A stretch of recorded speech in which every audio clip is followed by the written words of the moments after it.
So this is the new version of Stephenson's rocket. You have your map here, and you're going to take all your trains, whether you use these ones or the other little wooden ones. You're going to place them on their starting city. The colors should be relatively similar. The way that the trains face at the beginning is not going to matter. That will only become significant later on in the game.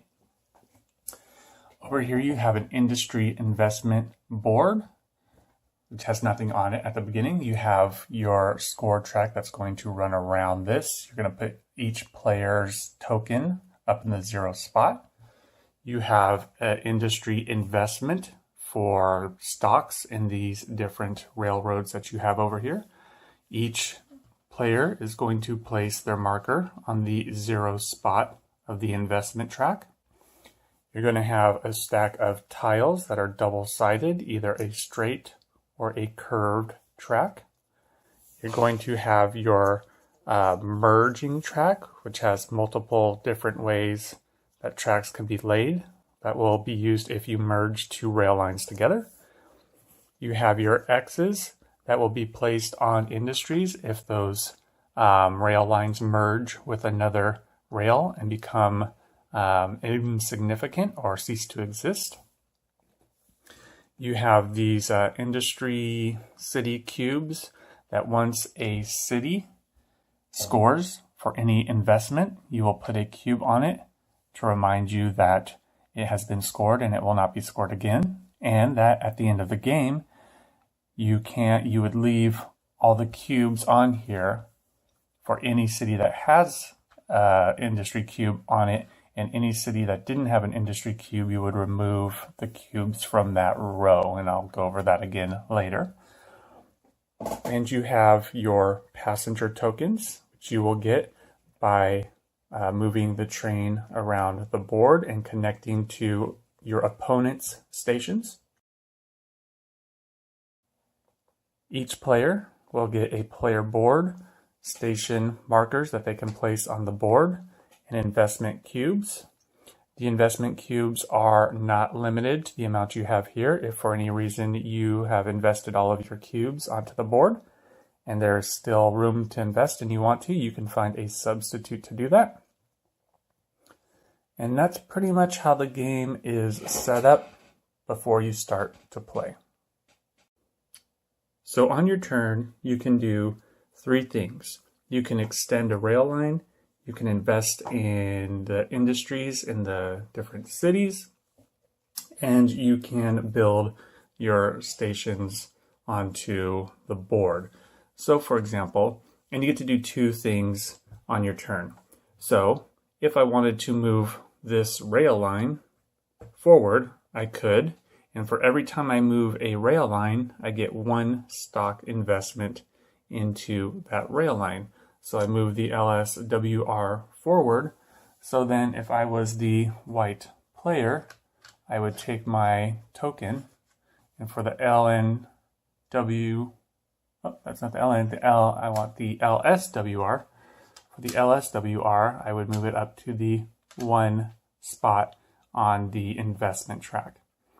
Having investment in the rail line will get you points in the game later on, or it will allow you to veto the movement of a train.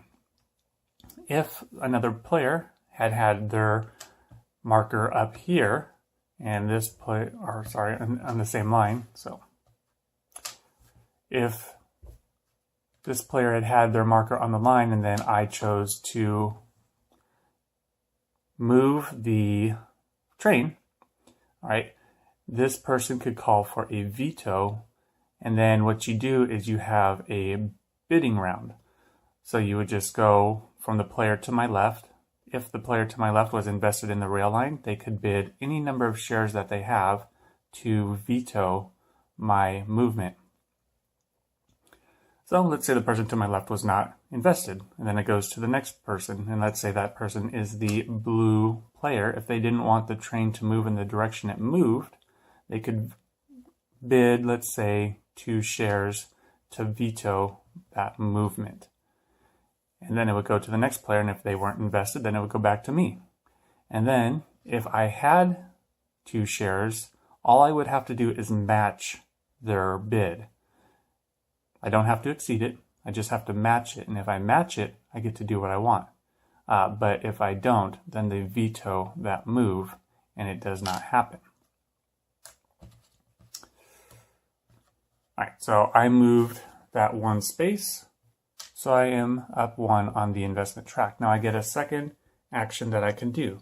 I cannot move this railroad a second time, but if I wanted to, I could choose to move another railroad. And when they start off, they can go in anywhere you want them to go around you. So these special ones, you can see there's these little arrows here. When a railroad is on a space on the board, the only ways it can move is either straight ahead, like it shows there, slightly to the left, or slightly to the right. Now, in this starting city, there's really only 3 places I could move.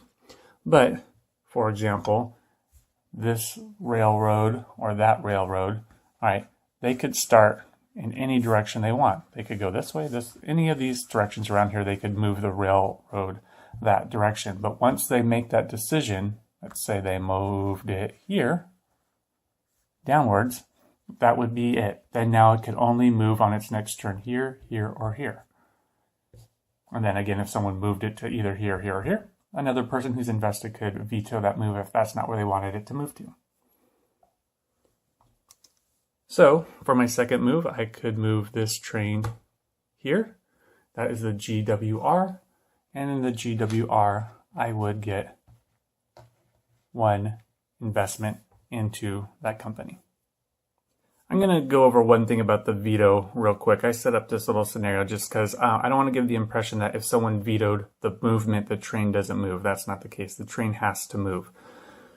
So, my example was here, but I just wanted to give it some track so that I could actually show that people are invested in the train. So let's say blue and brown had been moving the train in this direction. All right, brown moved it 2, blue moved it 2, so that would mean there's 4 pieces of track on the board.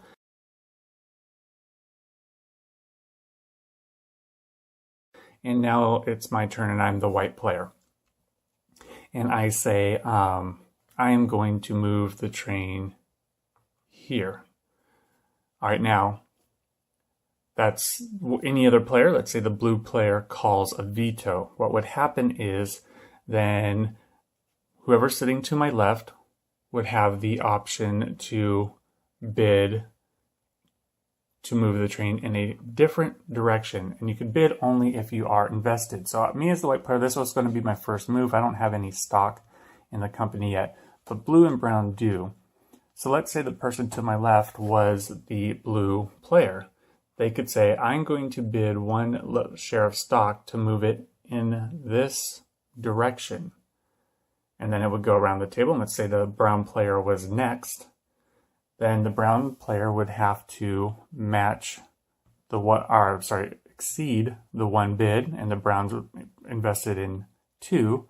So the brown could say, I'm going to invest my 2 shares to instead move it here. Or he could say to move it back the way that I had it going. Maybe he knew that I didn't have any shares and he did want it to go this way, so he jumped in with a 2-share bid, or else he puts it there. And then it would come to me. I don't have the shares to do anything, so brown player won the bid. So this would move up. You would place your piece of track there, right? And then brown would lose his 2 investment. But I did move the train. The train moved on my turn, so I go up 1. Now the situation that could have been different was, let's say the seating order was where the brown player was before me. Not before me, before the blue player, and the blue player called the veto. So the blue player could say, I call a veto and I'm going to move it here. All right, and then it would go to the bidding round. If the brown player didn't want it to go there, he would have to see how much the blue player could invest to make it go there. And so the blue player might have to jump ahead with 2 shares to make it go in a different direction. All right. And maybe the blue player didn't even care which direction it went in. He just wanted to strengthen his lead on the track. So he called a veto and he was taking a risk that maybe the brown player would bid and reduce his shares in the company to have it go in a different direction. And then the blue player would then say, okay, you can move it there, and then comes out ahead and has more shares in that company. That is an option that could happen as well. All right, so another option that's available is to invest in industry. So like I said, on your turn, you get 3 things you can do. You have to do 2 things. You could extend the line. Again, you can't extend the same track twice on your turn. So you'd have to extend 2 different rail lines. You could invest in industry over here, or you could build one of your stations. So these are your industry investment cubes. And if I wanted to, I could see that, let's look at, okay. So I could see like maybe the green train might end up over near this town, or maybe the orange train might end up over this town. And I want to invest in the industries of this town, because when a train gets next to a town, that triggers scoring for investments in that town. So I could see like, oh, some railway might get this, so I want to invest in that town or city. And so I am going to find them on the board, and I can invest either in, what you got, like steel, cloth, fur, and barrels, I don't know, liquor maybe. So maybe I'm going to invest here. That'd be 1 action on my turn. And then if I wanted to, I could invest here again, or I could invest there, because there's 3 industries in that city. So how I want to invest just depends on what I want at the end of the game, because you're going to score, people who have the majorities in these industries at the end of the game are going to score points. So if I wanted to try and build up a majority in the steel, then maybe I invest both steel, so that when the end of the game comes, I will have the majority in steel. Or I want to diversify into different industries. All right. But either way, then if a rail line moves here, so let's say at some point the green one moves there, what happens is it scores a trigger for investment in this city. And the person who has the most investments in that city is going to score at that time 2 points. And then whoever has the second most investment would score 1. So if I was the white player and I moved it here, then I could score my 2 points, and I would move my marker up there. And then what would happen is you take one of these investment cubes and you put it next to that city, showing that it has already scored. And it can't be scored again, and these will just stay here until the end of the game. So one of the differences between this version and the older version is these industry things, there wasn't a board, there were just little tokens on the cities that you set up at the beginning of the game. And what that could do for you is it was very easy to see which cities had people invested in the resources and which cities didn't. So in this version, if you're going to be going next to a city, because that scores the industries if you end up next to, a city on the board, you might be giving somebody else points. And so you would all constantly have to look back over to the investment board over there to see who's invested in that city and whatnot. Whereas with the tokens, you were able to see quickly, if there were 3 tokens, you knew nobody was invested. If there was only 2 or 1 left, you knew somebody was invested in it, and then you would have to make that call. However, it's very easy to know who is invested in the cities because their colored cubes are on the investment track. So you know, if you did look over, you know right away who is going to get those points if you move the railway next to that city. All right, so the third option available to you, so you have moving track and you have investing in industry, and the third thing is building a station, and that are these little stations that are on your board. So if it was my turn and I wanted to build a station, I can't put it on anything that's already on I can't put it on any towns, cities, railway starts, places, tracks, or where the train is. I have to put it on a blank hex. But the rules for where I place that station is that it can't be next to a rail line, right? It has to be at least one away from the rail line. Right.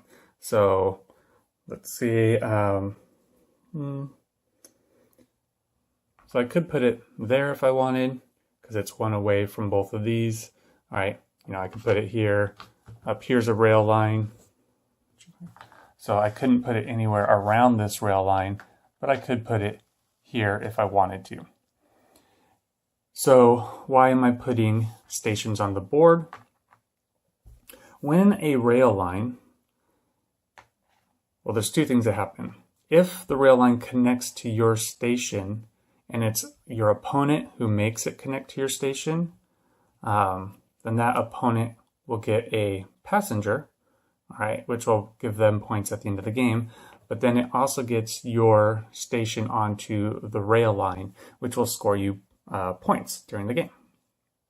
So if I chose to build this here, action 1, action 2 could be moving the rail line there and placing train, and that would get me an investment into that train line. So then I move up on the investment track, and then that would be the end of my turn. So that was the end of my turn. So let's say it is now the blue player's turn. They could choose to extend this line forward, and by doing that, they would put down the track. Because they connected to my station, they would get a passenger, and the person who has the most passengers at the end of the game is going to get 6 points. The person who has the second most will get 3. But now my station is on this line. And the reason that's significant is because now if this line ever connects to any other of these towns in the future of the game, I will get 1 point. Well, if I have the most stations on the line, I will get 1 point for each starting hex, or each city or each town. So if in the future, this train extends, it's already, because it's next to this city, it's already considered connected to it, so I can't count that one. But let's say the line goes there again, and then on my next turn, if I wanted to, I could put a station there. Remember, I can't put it next to the train. And then maybe I move the train there. And maybe blue player again just wants to get another passenger, and so they move the train there. So that goes on the track. The train has now connected to a city. I have the most stations on the city. I'm going to get 1 point for each station on the city. So then I have 2. So that would be 2 more points. If somebody else had happened to have had a station on that track, and they had the second most, they would score half of what I scored, rounded. So half. So I have 2, so they would score half of that. So it would be 1 for them. If I had 3, then half of that would be 1.5, and it would be rounded down to 1. So though somebody else connecting to my station gets them passengers, which will give them points potentially at the end of the game if they have the most or the second most, it allows me the scoring opportunities during the game for each time the train connects to a new town. All right, so I've gone over moving the train and how that builds the track and gets you the stock investment in the different companies. Let's see, investing in industry, I've gone over that, which puts the cubes there. So whenever a train ends up next to a town, you can score points and also get majorities at the end of the game scoring. I've gone over building stations, how if you put a station on the board and your opponent connects to it, they get a passenger for scoring at the end of the game, but you get to have your station on the track for scoring whenever a railroad gets next to a town. So the other thing that can happen is merging a railroad. So if it was, let's say, Brown's turn, and Brown is invested in the GWR and has 2 shares in it, it's going to, let's say, move this train here, which would allow for track extension there. Anytime that a railroad moves next to track or another train, those companies merge into a single train company. So green would cease to exist. It would come off the board. You would then lay a new piece of track to connect to this rail line. This piece of track would come off the board and be removed from the game, because one of the ways the game ends is by running out of track, so you have to remove it from the game. And then you would put down a connecting piece of track there. Now, when the company that is dissolved, the green company, what happens is for every town and city that train was connected to, whoever has the most shares in that company will get 1 point for every town or city that line was connected to. If you have the second most shares, you'll get half of whatever the person with the most gets. So that would be 2 points for Brown because they have the most shares in the company. Now, so they moved the train right before it dissolved, so they have that. They would get 2 points up here. And then what happens is, since this company is dissolved, you would put an X on it. You can remove anyone who doesn't have any investment in the company. And then you would take however many shares that they have, divide it in half and round down. So Brown has 3 shares, so divided in half is 1.5. That means Brown would get an additional share of whichever rail company it merged with. And it merged with the orange LSWR, so Brown would get 1 additional share in the LSWR. So as I said, one of the way the game ends is by running out of track. The other way the game ends is if there's only 1 train left that can move and obtain shares. It is possible to have a train who can move and not obtain shares. Essentially what would happen is the train would have locked itself into a corner and it's nothing it can connect to earn points, and it can't get out. So you could still move it around if you want, but you won't get shares for doing it. So then once one of those things happen, you would have the end of the game scoring, and that would just be whoever has the most passengers from connecting to opponents' stations will get 6 points. Second player would get 3 points. You would look at your industry investments, whoever has the most, and this would be a situation where, let's say it was something like this. All right, this is where these black cubes come in to play. So let's say at the end of the game it was something like this. Only the rows with the black cubes would score. So this row has cubes, but no black one there, so those would be removed. These 2 would be removed, and now these are all that's left. And so then you would score majority here. Brown would get the majority of that one. This is a tie, so they would take first and second place points, add them together, divide by 2, and get those points. Let's see. So for having the most points in the industry, you get 6 points and 3 points for second place. So for the example where the 2 people tied, 6 plus 3 is 9, divided by 2 is 4.5, round down, they each would get 4 points. Here, Brown would get 6, Blue would get 3. So that's passengers, your industry investment, and then let's see, for that final rail line, the person who has the most stations on that line is going to get 1 point for every town and city the line is connected to. And the second place person will get half of that. And then also whoever has the most shares in that company will get 1 point for every town and city it's connected to. And second place on shares would get half of that. If two people are tied for second, then they split the second half points. Two people are tied for first, then you add first and second together, divide by 2. That's pretty much the basics for how it works.